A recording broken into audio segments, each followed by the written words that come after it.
미가서의 앞에 내용을 보면 하나님이 이스라엘을 심판하신다라는 말씀을 하거든요.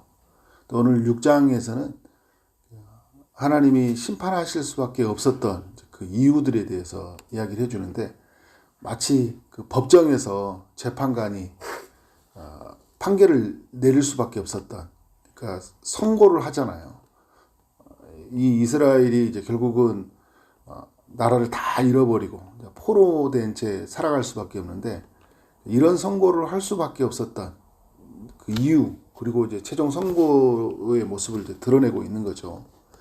1절에 보니까 너희는 여호와의 말씀을 들을지어다. 너는 일어나서 산을 향하여 변론하여 작은 산들아 내 목소리를 듣게 하라 하셨나니. 그러니까 지금 이 산들, 작은 산들이 있죠. 그 산들을 향해서 한번 말해보라는 거예요. 그들이 증인이라는 거죠. 하나님이 증인을 이제 산들, 이게 이제 실제로 그랬다는 것보다 어떤 거요? 한번 너희가 뭘 하라는 거예요? 이야기를 한번 해보라는 거예요.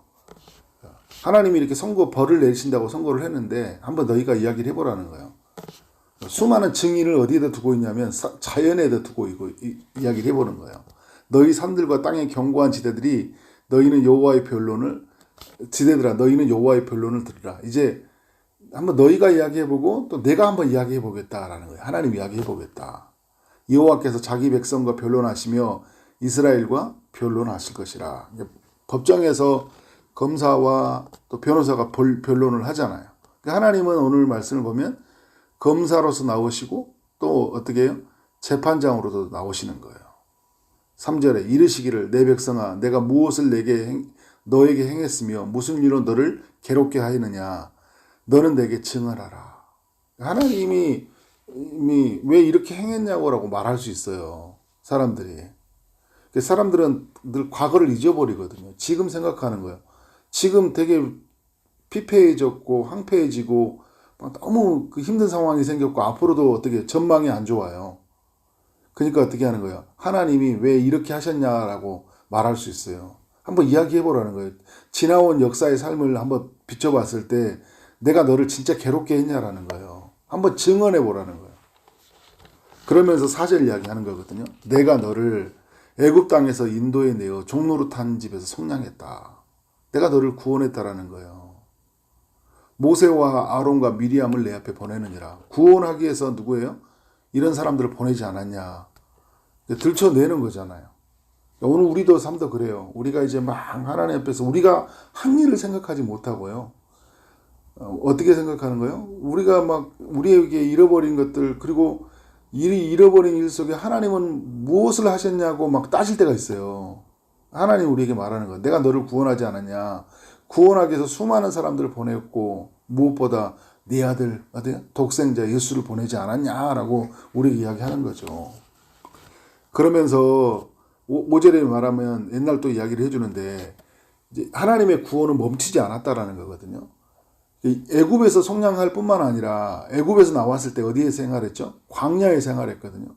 광야에서 이 하나님이 그들을 광야에 인도하셨는데 그들이 뭘 했냐면 광야에서 어떻게 하는 거예요? 그 발람의 유혹에 빠져가지고 우상숭배하고 성적 음행한 짓을 하고 말았어요. 굉장히 죄를 많이 지었단 말이에요. 광야에서. 그래야면 나 여호와가 공의롭게 행한 일을 알리라 할 것이니라. 그러니까 근데 이 말은 무슨 말이냐면요. 그들이 행한 일에 대한 값을 죄를 치르게 하셨죠. 40년 광야 생활을 하게 했고, 죄를 지을 때마다 하나님이 공의롭게 그 죄를 지은 발람의 유혹에 빠진 사람들한테 24,000명을 벌하셨어요. 근데 여러분, 벌하시는 하나님을 보면 우리가 되게 무섭다고 생각하지만 이스라엘 모두를 살리기 위한 하나님의 결정이었어요. 근데 여기에는 뭐가 있어요? 하나님의 신실한 사랑이 담겨 있는 거예요.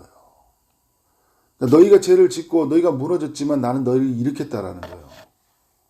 이런 나의 하나님의 일하심들을 너희는 아느냐라고 물어보는 거죠. 그런데 지금으로 오는 거예요. 6절에서 말씀은 지금이에요. 옛날에도 그렇게 하나님의 신실한 사랑을 기억하지 못했던 사람들은 여전히 지금도 하나님의 앞에 온전하지 못해요. 예배는 있어요. 제사는 있어요. 하나님 앞에 신앙생활을 하거든요. 이제 광야에 나왔고 광야에서 성막에서 예배 생활을 시작했고 가나안 땅에 들어와서는 성전에서 예배 생활을 시작했거든요. 이제 하나님만을 섬긴다고 사는 거예요. 그리고 여러분 애굽에서 나올 때도요. 제사 드리려고 하나님께 예배 드린다고 나왔거든요. 근데 오늘 이들의 모습을 보니까 어떤 모습이에요? 6절을 보니까 내가 무엇을 가지고 여호와 앞에 나아가며 높으신 하나님을 경배할까?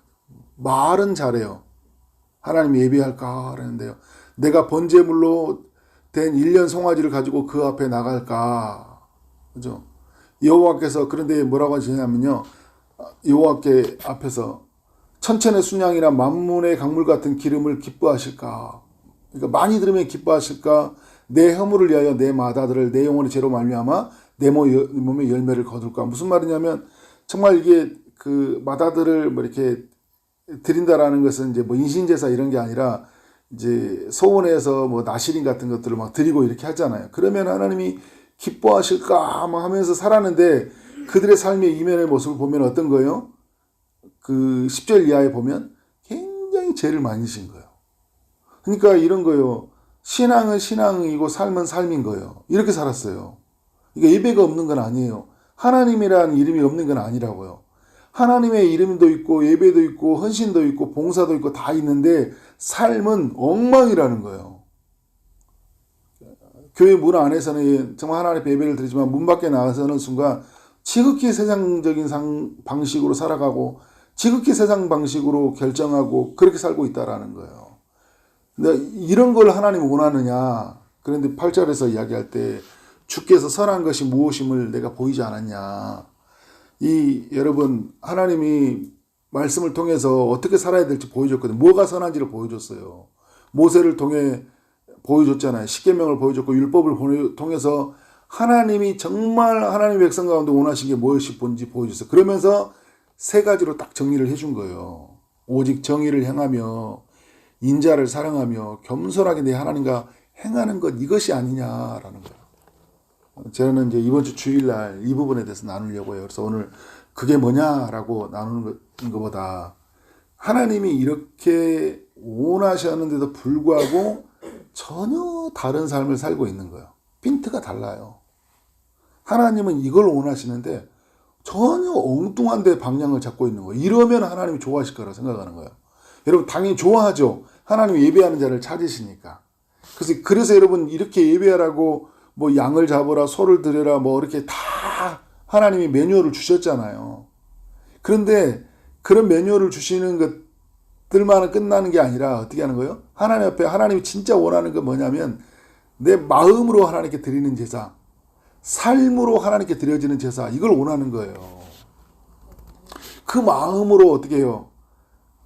내가 삶으로 하나님께 온전히 헌신하고 하나님께 드리고 싶은 마음으로 소를 드리고 양을 드리고 나아가는 거예요. 내가 살아가는 것은 하나님의 은혜이고 앞으로 살아갈 것도 하나님의 은혜밖에 없으니까 그죠? 그래서 어떻게 하는 거예요? 내게 있는 것을 드리는 거고 그리고 내가 사는 것은 내가 어떻게 하는 거예요? 내가 내 공로로 내가 잘나서 의로워서 잘 사는 게 아니라 내 대신 양이 죽어서 소가 죽어서 어떻게 하는 거예요? 내가 그 은혜로 삽니다라고 드리면서 그걸 내가 깨닫는 거예요. 근데 그런 정신을 모르고 어떻게 하는 거예요? 껍데기만 드리면 된다. 예배 드리면 된다. 성경 읽으면 된다. 기도하면 된다. 전도하면 된다. 이런 거 있잖아요. 이거에 딱 머물러 있어요. 그러면 기도하지 말라, 전도하지 말라, 예배하지 말라 이런 의미가 아니잖아요. 그러니까 사람들은 또 그렇게 말하면 그럼 나 이제 예배 안 드려도 되겠네요. 이렇게 또 엄청 어리석은 생각을 해요. 말씀을 알면 그런 말을 못하죠. 나 이제부터 주님 나 예배 안 드릴 거예요. 나 이제 기도 안 할 거예요. 이렇게 응답도 안 해주시니까. 이런 사람들이 있나요 없나요? 있어요. 많이 있습니다. 하나님은 이렇게 어떻게 해요? 이 본질을 빼버리는 중요한 핵심을 빼버리는 신앙생활을 원하지 않는다라는 거죠. 그러면서 이제 9절 이하부터 이야기하는 거예요. 여호와께서 성읍을 향하여 애초 부르시나니 지혜는 주의 이름을 경외함이니라. 그죠? 진짜 지혜는 뭐냐면 주의 이름을 경험하는데요. 그런데 이 이스라엘 백성들은 뭐가 없냐면 주님을 향한 경외함이 없는 거예요. 경외함이 없는 예배, 경외함이 없는 삶. 주님을 잃어버린 삶이란 거죠. 그래서 이들에게 예비된 게 뭐예요? 너희에게 내가 예비되었다. 그래서 하나님이 재판장으로서 말하는 거예요. 이제 검사로서 추궁하시면서 이야기하는 거죠. 검사가 선고를 내리잖아요. 이 사람에게 죄는 30년형입니다. 50년형입니다. 사실 이스라엘 백성들은 70년형이죠. 70년형. 그래서 나라 빼앗기고 70년의 벌을 받을 수밖에 없다라는 거예요. 그것을 정하신 이가 누구인지 들을지니라. 하나님이 이제 이렇게 정하신 이유를 말해주고 있어요. 그래서 여러분 법정에 섰을 때 보면 이제 그들의 죄들을 다 낱낱이 읽어주잖아요. 그 다음에 선고가 떨어지는 거예요. 그래 10절에 보니까 악인의 집에는 아직도 불의한 재물이 있느냐, 축소시킨 가증한 예배가 있느냐. 그러니까 삶은 예배가 있고 뭐 다 있어요. 그런데 딱 보니까 뭐냐면 불의한 재물이 있는 거예요. 축소시킨 가증한 예배니까 가증한 예배라는 거냐면 속이는 게 있다라는 거예요. 내가 부정한 물건을 저울을 썼거나 주머니에 거짓 처울줄을 두었으면 깨끗하게 두겠느냐. 이런 모습이 어떻게 하는 거예요? 거짓되고 속이는 모습이 가득한데 마치 나는 괜찮은 척하고 하나님께 예배드리고 있는 거예요. 그러니까 이건 어떻게 해야 돼요? 온전한 회개가 필요한 거예요. 이런 말씀을 하시는 이유는 뭐냐면요. 여러분 지금 비가서는요. 남유다가 형벌을 받기 전에 150년 전의 일이에요. 그 말은 무슨 말일까요? 150년이라는 시간 동안 하나님께 돌이킬 수 있는 최종 선고일이 오늘 선고가 된 게 아니라 150년 뒤에 선고를 내리는 거예요. 그러니까 뭘 말하고 있어요? 돌이키라는 거예요. 제가 주일날 이 니느웨 이야기를 했잖아요. 40일 뒤에 무너진다는 것은 진짜 40일 뒤에 무너진 게 아니라 40일이라는 시간을 주고 있다고요. 그때 어떻게? 돌이키니까 어떻게 합니까? 하나님이 안 무너뜨리잖아요. 그러면 어떻게 해요? 미가의 독자들, 이스라엘 백성들, 죄를 짓고 있는 사람들, 불의한 죄를 짓고 있고 속이는 사람들이 하나님께 엎드려야 되잖아요. 오늘 우리에게 주는 말씀이 뭘까요? 우리에게 끝을 보여주고 있는 거예요. 죄의 끝이 얼마나 우리에게 비참한 건지를 보여주고 있는 거예요. 그러면 너희는 어떻게 할 거냐라는 거예요. 죄에 대한 반드시 하나님이 공의로우신 분이기 때문에 형벌을 내릴 건데 너는 지금 이렇게 죄를 짓고 있는데 어떻게 할 거냐라는 거예요. 속이는 것들, 불의한 것들 어떻게 할 거냐는 거예요. 그 부자들은 강포가 가득하였고 그 주민들은 거짓을 말하느니 그 혀가 입에서 거짓되도다. 강포가 가득하고 거짓말, 말로 혀로 막 온갖 것들을 거짓말로 살고 있어요. 그러면서 이제 13절을 말하는 거예요. 그러므로 나도 너를 쳐서 병들게 하였으며 내 죄로 말미암아 너를 항피하게 하였나니 내가 먹어도 배부르지 못하고 항상 속이 빌 것이며 내가 감추어도 보존되지 못하겠고 보존된 것은 내가 칼에 붙일 것이며. 그러니까 15절은 뿌려도 어떻게 해요? 씨를 뿌려도 추수하지 못할 것이고 감람열매를 밟아도 기름을 내 몸에 바르지 못할 것이며 포도를 밟아도 술을 마시지 못할 것이다. 이렇게 이야기하고 있어요. 죄에 대한 결과가 이런 거예요. 그리고 사람들의 조석거리가 되고 수욕을 담당하리라. 어떻게 해요? 치욕스러운 일들을 겪는다라는 거예요. 그러니까 지금 이 말씀의 핵심이 뭐예요? 오늘 이런 판결을 하나님이 앞두고 이야기하시는 거죠. 너희는 어떻게 할 거냐라는 거예요. 우리의 삶을 여러분 전체를 다시 한번 돌아봐요. 선지서는 우리의 삶을 다시 한번 돌아보는 거, 그리고 우리가 있어야 될 제자리로 가게 만들어주는 힘이 있어요. 우리는 어디에 있어야 되냐? 그러니까 우리의 예배는 어떤 예배여야 되냐? 우리의 삶은 어떤 삶이어야 되냐? 우리는 하나님 앞에 어떤 모습이어야 되는지를 다시 제자리로. 그래 여러분 구호 있잖아요. 처음으로, 기본으로, 성경으로 돌아가는 거예요. 그래서 거기에서 누구를 찾는 거예요? 하나님을 찾는 거예요. 거기서부터 시작하는 거예요. 그래서 여러분 우리의 삶이 어떻게 하나님의 그 인자하신 사랑이 얼마나 큰지 놀라운지. 그래서 나는 하나님의 은혜가 없이는 살 수 없다라는 그 은혜로 우리의 삶은 이렇게 다시 나아가는 거예요. 그렇게 지어져가는 우리 삶이 되어지기를 주님 이름으로 축원합니다. 네, 기도하겠습니다. 하나님 감사합니다. 미가서 6장을 통해서 하나님은 언제나 우리에게 사랑과 구원을 베푸시는 분이라는 것을 알게 하시니 감사합니다. 하나님은 우리가 많은 제물로 형식적인 헌신으로 나오는 것보다 정의와 사랑과 겸손으로 드려지는 삶의 예배를 원한다는 것을 알게 하시니 감사합니다. 공의로우신 하나님, 죄를 결코 지나치 않는다는 것을 알고 우리가 하나님 지금 이때 우리가 죄를 짓는 부분이 있다면 죄를 끊게 하시고 그리고 우리 처음 사랑으로 돌아가게 하여 주시고 정말 하나님 앞에서 온전히 우리가 지켜야 될 것은 지켜나가고 중요한 것은 하나님 꼭 반드시 그것은 우리에게 고수해 나가는 그런 신앙으로 살도록 인도해 주옵소서. 예수 그리스도 이름으로 기도를 싸움나이다. 아멘.